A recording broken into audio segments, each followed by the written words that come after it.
ازيكم عاملين ايه؟ يا رب تكونوا بخير. رجعت لكم بقى النهارده بفيديو جديد، فيديو حلو قوي. كنت حابه فيه ان انا اشكركم على تفاعلكم على الفيديو اللي فات. انبسطت جدا بردة فعلكم على الفيديو اللي فات وقد ايه الفيديو عجبكم. عايزه اقول لكم الاول ان انا كنت منزله الفيديو ده تقريبا الساعه 10 بالليل، كان جايب بس 50 مشاهده. وبصراحه نمت كده وصحيت لقيت عليه 1500 مشاهده. فحقيقي فرحت جدا بردة فعلكم وان انتم انبسطتوا بالفيديو. كمان اليوتيوب بدأ ان هو يقترح كده الفيديو على الناس مثلا، وناس كتير بدأت انها تدخل عليه وكده، فكنت مبسوطة جدا بيه.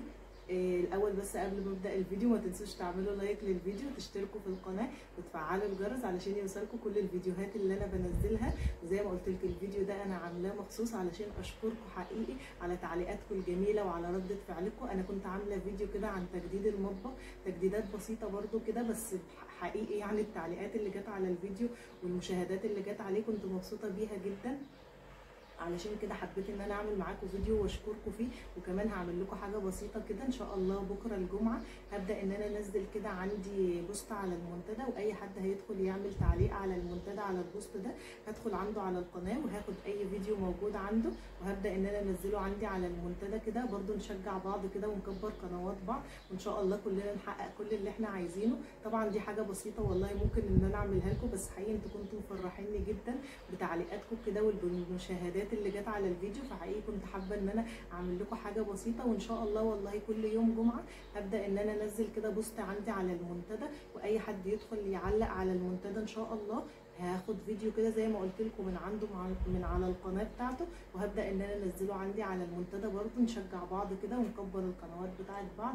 الفيديو اللي فات اللي انا عملته عن تجديد المطبخ ده زي ما قلت لكم كانت تجديدات بسيطه كده، الورق اللي هو الحجري اللي احنا كلنا حبيناه دوت وعملناه، فبدات ان انا برده اعمله عندي. اترددت كتير بصراحه ان انا اعمله، بس خلاص كنت خدت القرار وحبيت برده ان انا اعمله معاكم. بس الشكل بتاعه كده كان حلو قوي، وان شاء الله كمان في جزء تاني للفيديو ده هوريكم بقى جوله سريعه كده مع كل التجديدات اللي انا عملتها، وكمان الديكورات البسيطه كده اللي انا هبدا اعملها بالورق كده. نجدد برده عندنا بطريقه بسيطه. كل سنه وانتم طيبين، خلاص العيد على الابواب، تجديدات للعيد كده هنعمل حاجات حلوه جدا وفيديوهات برده بسيطه كده ومن غير اي تكاليف خالص، نجدد كده ونفرح نفسنا. ما تنسوش بقى اهم حاجه تعملوا لايك للفيديو، وكمان تشتركوا تحت في القناه علشان يوصل لكم كل الفيديوهات اللي انا بنزلها. وما تنسوش بقى تدخلوا على البوست اللي انا هنزله ان شاء الله النهارده على المنتدى، علشان اي حد هيعمل تعليق عليه ان شاء الله هدخل عنده وهاخد فيديو كده من عنده وانشره عندي على المنتدى. كل سنه وانتم طيبين، ويا رب ان شاء الله فيديوهاتي دايما تكون بتعجبكم. شكرا حقيقي جدا ليكم، ربنا يا رب يخليكم ليا، وان شاء الله اقدر ان انا اقدم لكم فيديوهات كده دايما تعجبكم. والنهارده بقى كمان هشارك معاكم طريقه عمل الكيكه الحلوه دي. يلا بينا كده نشوف هنعملها ازاي النهارده مع بعض. بصوا بقى يا بنات، دي طبعا علبة الكيكة اللي هي بتبقى جاهزة، اللي احنا بنشتريها كده من بره من اي سوبر ماركت او حاجة. عاوز اقول لكم يا بنات ان انا ما بعرفش اعمل كيكة خالص، يعني على طول لما بعملها بالطريقة العادية دي ما كانتش بتطلع معايا كيكة خالص. فبصراحة بستسهل ان انا اجيب الباكت اللي هو الجاهز ده وابدا ان انا اعمله كده، بتطلع مظبوطة الحمد لله. فبجيب الباكت كده وببدا ان انا احطه كده في طبق مثلا او حاجة. كمان بحط عليه 3 بيضات، هو كمان بتبقى المقادير موجودة ورا على ظهر العلبة. فهو تقريبا بتحتاج 3 بيضات وكمان نص كوباية لبن ونص كوباية سمنة. انا بحط برضو سمنة على زيت وكده عشان برضو ما تبقاش تقيلة قوي، يعني انتوا زي ما انتوا حابين بقى، لو حابين تحطوا سمنة بس مثلا او كده حطوها، بس انا كنت حاطة بصراحة سمنة وشوية زيت برضو كده معاه. بدأت كده انزل كل بقى المقادير اللي هي موجودة معايا، واللبن كده بسيب بس شوية صغيرين كده في الاخر علشان برضو اشوف كده هتحتاج معايا لبن تاني يعني مثلا او كده، عشان برضو ما تبقاش سايلة معايا قوي، وبرده ما احطهاش كله كده مره واحده. فبسيب شويه كده الاول وابدا ان انا بقى ايه اقلبها كده بالمضرب، علشان برده لما اجي اشغل المضرب وكده ما تطرش في وشي، تبهدل الدنيا كمان حواليا وكده. فابدا ان انا الاول كده اخلطها بالمضرب كده، وبعدين هنبدا بقى نحط الفيشه كده ونضربها. انا طبعا ما عنديش غير الفيشه اللي هي موجوده جنبي دلوقتي، اللي هي اللي انا كنت حاطه فيها النور، فبدات ان انا اطفي النور كده وهنبدا بقى نخلط الكيك كده مع بعض. حقيقي بيطلع حلو يا بنات، يعني انا بجرب الكيكه اللي هي العاديه برضو اللي هي دقيق وبيض وسمنه ولبن وكده، بس بصراحه ما بتطلعش معايا كيكه، مش عارفه ليه، المشكله في ايه بالظبط في الفرن مثلا، مع اني بمشي على التعليمات بالظبط وماما دايما تقول لي برضه عليها وكده، بس مش عارفه ما بتطلعش معايا حلوه خالص. فبصراحه بستسهل اللي هي الباكت الجاهز ده وببدا ان انا اعمله. طبعا بيبقى فيه برضه اشكال تانية منه، فيه بالشوكولاته وفيه اللي هي البيضه اللي هي الفانيليا العاديه، وفيه كمان بالبرتقال، فيه كل اللي انتوا عاوزينه. فبصراحه بتطلع حلوه معايا جدا، فعلشان كده بستسهلها وبعملها هي بصراحه. وكمان ببدأ ان انا انزل كده الجوانب اللي هي موجودة معايا على الطبق، علشان برضو كل المقدار اللي هو موجود معايا يعني يتخلط برضو كويس. وبستخدم بقى اللي هو القالب العادي كده اللي موجود معانا. كمان كنت ساعات بستخدمها في صينية كده صغيرة، كانت بتبقى حلوة، بس ما بتبقاش بصراحة ايه يعني مرتفعة قوي كده، ما بتبقاش قب قوي زي ما بنقول.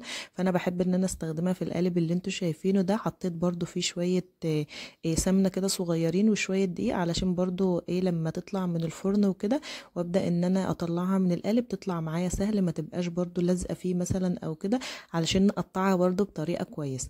بدأت بقى كده ان انا احط الخليط كده في قلب الصينية اللي هي موجودة معايا، بنزله كده برضو بالمعلقة.